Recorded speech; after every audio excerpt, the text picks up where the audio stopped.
Evergrande, embattled China property giant sparks economy fears. Chinese company Evergrande has started to repay investors in its wealth management business with property, as the world's most indebted real estate developer faces a key test this week.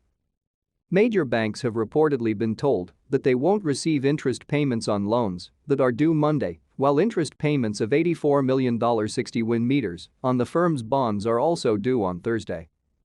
The company's shares fell by more than 10% in Hong Kong trade on Monday. To stay up to date with latest top stories, make sure to subscribe to this YouTube channel by clicking the button above this video.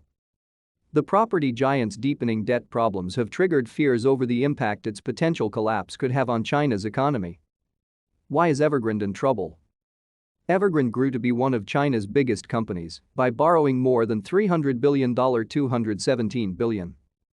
Last year, Beijing brought in new rules to control the amount owed by big real estate developers. The new measures led Evergrande to offer its properties at major discounts to ensure money was coming in to keep the business afloat. Now, it is struggling to meet the interest payments on its debts. This uncertainty has seen Evergrande's share price tumble by around 85% this year. Its bonds have also been downgraded by global credit ratings agencies. Why would it matter if Evergrande collapses? There are several reasons why Evergrande's problems are serious. Firstly, many people bought property from Evergrande even before building work began. They have paid deposits and could potentially lose that money if it goes bust. There are also the companies that do business with Evergrande. Firms including construction and design firms and materials suppliers are at risk of incurring major losses, which could force them into bankruptcy. The third is the potential impact on China's financial system. The financial fallout would be far-reaching. Evergrande reportedly owes money to around 171 domestic banks and 121 other financial firms, the Economist Intelligence Unit's EIU, Maddie Becking told the BBC. If Evergrande defaults, banks and other lenders may be forced to lend less. This could lead to what is known as a credit crunch, when companies struggle to borrow money at affordable rates.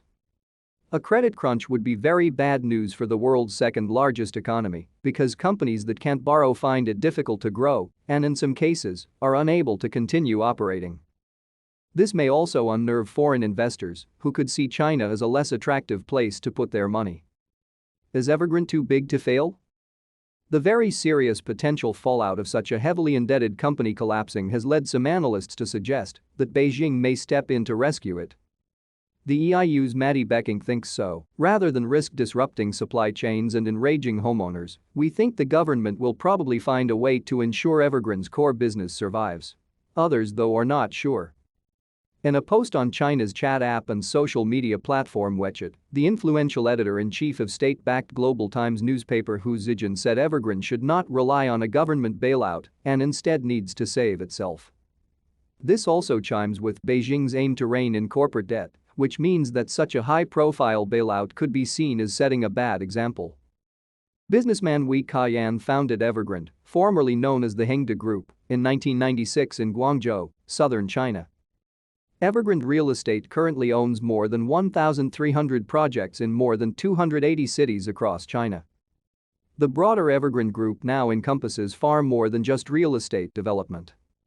Its businesses range from wealth management, making electric cars, and food and drink manufacturing.